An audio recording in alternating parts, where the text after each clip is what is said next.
उन्हाळा आला की सकाळ संध्याकाळ भाजीला काय बनवायचं हा सगळ्यात महत्त्वाचा प्रश्न आहे. कारण उन्हाळ्यामुळे भाज्या खूप जास्त स्टोअरच होत नाहीत आणि त्याच भाज्या खाऊन इतकं बोर व्हायला होतं की काहीतरी हटके हवं आहे, काहीतरी टेस्टी हवं आहे. यासाठी मी तुमच्यासाठी एक खास रेसिपी घेऊन आली आहे. आज आपण बनवणार आहोत डाळ वडे. यासाठी हरभरा डाळ आणि मूग डाळ रात्रभर छान भिजवून घेतली. आता या डाळींपासून आपण छान असे वडे तयार करणार आहोत आणि त्यानंतर त्यासाठी सुंदर असा रस्सा तयार करणार आहोत. वडे करताना सुद्धा वडे अगदी प्लेन न करता यामध्ये आपण छान फ्लेवरही घालणार आहोत. त्यासाठी आलं, लसूण, हिरवी मिरची मिक्सरला छानपैकी बारीक करून घ्यायचं. आता यामध्येच लगेच हरभरा डाळ आणि मूग डाळही घालून वाटून घ्यायची. यामुळे काय होतं, आलं, लसूण आणि हिरवी मिरचीचा पूर्ण फ्लेवर डाळीमध्ये छान मिक्स होतो आणि त्यामुळे आपले वडे अतिशय टेस्टी असे तयार होतात. त्यामुळे आपण जो रस्सा बनवणार आहोत तोही अगदी टेस्टी होतो आणि त्यामधले वडेसुद्धा तेवढेच फ्लेवरफुल होतात. चला, सगळ्या गोष्टी छानपैकी वाटून झाल्यात. वाटताना खूप जास्त पाणी घालू नका. अगदी 2 ते 3 चमचे पाणी लागत असेल तर घाला. खूप जास्त बारीक होत नसेल पटकन तर 2-3 चमचे पाणी घालू शकता. परंतु खूप जास्त पाणी घालू नका, कारण हे मिश्रण आपल्याला वाफवायचं आहे. आता यामध्ये जिरं घालायचं, चवीप्रमाणे मीठ घालायचं, त्याचबरोबर भरपूर अशी कोथिंबीर घालायची आणि त्यानंतर ह्या सगळ्या गोष्टी छानपैकी मिक्स करायच्या. हे वडे आपण वाफवून घेणार आहोत, त्यामुळे खूप जास्त जर पातळ झाले, पाणी जर तुमच्याकडून जास्त पडलं वाटताना, तर वडे व्यवस्थित वाफवली जाणार नाहीत. त्यामुळे ही डाळ आपल्याला घट्टसरच ठेवायची आहे. चिमूटभर ही हळद घालते. हळदीमुळे रंग छान येईल वड्यांना म्हणून. कोथिंबीर भरपूर घाला. कोथिंबीरीमुळे ना चव वड्यांना खूप छान येते. सगळ्या गोष्टी अगदी व्यवस्थित अशा मिक्स करून घ्यायच्या. वाफवलेले वडे रस्स्यामध्ये टाकले की ते तेलकट न होता मसाल्यांची चव आतपर्यंत शोषून घेतात. त्यामुळे प्रत्येक घासात मसाल्याचा खमंगपणा आणि डाळीचा नैसर्गिक स्वाद एकदम बॅलन्स असा राहतो. त्यामुळे ही डाळ वड्याची रेसिपी अगदी परफेक्ट अशी टेस्टला होते. बॅटर आपलं छान मिक्स करून झालं. आता चाळणीला तेल लावून घेतले आणि चाळणीवरती अशा पद्धतीने वडे ठेवून घ्यायचे. अगदी हाताच्या साहाय्याने छोटे छोटे वडे ठेवा. वडे खूप मोठे करू नका, जेणेकरून रश्श्यामध्ये टाकल्यानंतर ते व्यवस्थित उखळले जातील आणि सर्विंग करताना सुद्धा तुम्हाला सोपं जाईल. म्हणजे एका वाटीमध्ये किमान 2 तरी वडे आपल्याला वाढता यावेत, ह्या हिशोबाने मी इथे वडे करून घेतले. खूप मोठे न करता अगदी छोटे छोटे आकारामध्ये केले. आता उखळत्या गरम पाण्यावरती चाळणी ठेवायची आणि वडे किमान 10 मिनटं तरी 8 ते 10 मिनटं तरी छानपैकी वाफवून घ्यायचे. हरभरा डाळ आहे ती व्यवस्थित शिजली गेली पाहिजे. वडे वाफतायत तोपर्यंत छान असं रश्श्याचं वाटण करून घेऊयात. एक 5 ते 6 चमचे तीळ छानपैकी खमंग भाजून घ्यायचे. तीळ भाजताना तेल वगैरे काही घालायचं नाही. तेल न घातल्यामुळे ना तीळ अगदी व्यवस्थित असे भाजले जातात आणि त्याचा पुरेपूर फ्लेवर आपल्या रश्श्याच्या वाटणामध्ये भेटतो. त्यानंतर घालायचे खोबरं. साधारण अर्धी वाटी खोबऱ्याचा खिस इथे मी घेतला आहे. 2 चमचे तेलावरती खोबऱ्याचा खिससुद्धा अगदी छान गोल्डन ब्राऊन कलरवरती भाजून घ्यायचा. त्यानंतर भाजायचा आहे कांदा. एक मोठ्या आकाराचा कांदा उभा चिरून घेतला आहे. थोडंसं मीठ घालायचं, जेणेकरून कांदा व्यवस्थित असा भाजला जाईल आणि लगेच कांदा छान सोनेरी रंगावरती भाजून घ्यायचा आहे. कांदा खोबऱ्याच्या वाटण्यामुळे या रस्स्याला एक नैसर्गिक गोडसरपणा आणि घट्टपणा येतो, जो वाफवलेल्या वड्यांसोबत खूप छान मॅच होतो.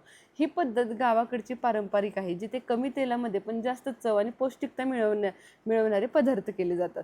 चला, तर वडे व्यवस्थित वाफले गेलेत. तुम्ही बघू शकता की किती सहजपणे वडा निघतोय. फक्त चमच्याच्या पाठीमागच्या दांड्याच्या साहाय्याने मी हळूच वडा काढून घेते आणि सहजपणे वडा निघतोय. वडे तुटत नाही किंवा चिटकूनही बसत नाही. त्यामुळे 8 ते 10 मिनटं तरी वडे वाफवून घ्या, म्हणजे वडे व्यवस्थित असे शिजले जातात. चला, मस्त असे वडे आपले तयार झालेत. मग सगळं साहित्यसुद्धा व्यवस्थित भाजलं गेले. आता वाटून घेऊयात. वाटताना सगळ्या गोष्टी मी एकदाच मिक्सरच्या भांड्यामध्ये घालत आहे. तीळ, सुकं खोबरं, आलं, लसूण, कोथिंबीर, त्याचबरोबर कांदा. आता या सगळ्या गोष्टी थोडंसं पाणी घालून छानपैकी मिक्सरला बारीक अशा वाटून घ्यायच्या. वाटताना सुद्धा खूप जास्त पाणी घालू नका. अगदी थोडंसं पाणी घाला, जेणेकरून सगळ्या गोष्टी व्यवस्थित अशा ब्लेंड होतील, व्यवस्थित अशा बारीक होतील. अगदी स्मूथ अशी याची पेस्ट तयार करून घ्यायची आहे. थोडी ही ओबडधोबड ठेवू नका, कारण याची आपल्याला ग्रेव्ही छान दाटसर अशी तयार करायची. चला, वाटण सुंदर असं तयार झालं आहे. आता घेऊयात फोडणी करायला. फोडणीसाठी पॅनमध्ये तेल गरम करायचं. जिरे आणि कढीपत्त्याची खमंग अशी फोडणी द्यायची. अर्धा चमचा जिरे घातले, 10 ते 12 कढीपत्त्याची पानं घातलेत. त्यावरती हे वाटण घालून घ्यायचं आणि वाटण अगदी तेल सुटेपर्यंत परतवून घ्यायचं. वाटण जेवढं तुमचं हे खमंग खरपूस असं परतलं जाईल ना, तेवढं तुमच्या या वड्या रस्स्याला चव छान येणार आहे. रस्स्याची रेसिपी जरी अगदी नॉर्मल साधी सोपी जरी असली ना, तरी फ्लेवरफुल अशी आहे. या वड्यांबरोबर हा रस्सा अफलातून असा लागतो. अगोदर सांगितल्याप्रमाणे सगळ्या चवी अगदी परफेक्ट अशा बॅलन्स होतात. रस्सा छान झणझणीत आणि वडे तेवढेच सौम्य, त्यामुळे चव अगदी परफेक्ट बॅलन्स होते. वाटण छान खरपूस परतलं गेलं की पाव चमचा हळद, 1 चमचा लाल तिखट, 1 चमचा घरगुती काळं तिखट घालून घेतले. मसाले छानपैकी वाटणामध्ये परतवून घ्यायचे. तुम्हाला हवं असेल तर तुम्ही इथं कोणताही तुमच्या आवडीचा गरम मसालाही वापरू शकता. वाटण तुम्ही बघू शकता किती सुंदर असं परतलं गेले. अगदी लो फ्लेमवरती वाटण छान 4 ते 5 मिनटं तरी परतवून घ्या. वाटण छान खमंग असं परतलं गेलं की यामध्ये गरम पाणी घालून घ्यायचं. थंड पाणी अजिबातही घालू नका. कोणत्याही वाटणामध्ये, फोडणीमध्ये आवर्जून गरम पाणी घाला, जेणेकरून भाजीची चव आहे अशी राहते, वाटणाची चव, मसाल्यांची चव जात नाही.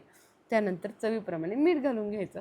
साधारण इथे मी 1 चमचा बारीक मीठ घालून घेतले. वरून भरपूर अशी कोथिंबीर घालायची. रस्सा व्यवस्थित असा मिक्स करून घ्यायचा. आता हा मिक्स केलेला रस्सा उकळी येईपर्यंत वाट बघायची.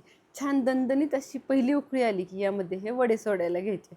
उकळत्या रश्श्यामध्ये सुरुवातीला वडे अख्खे न सोडता 2 ते 3 वडे अशा पद्धतीने तुकडे करून टाका.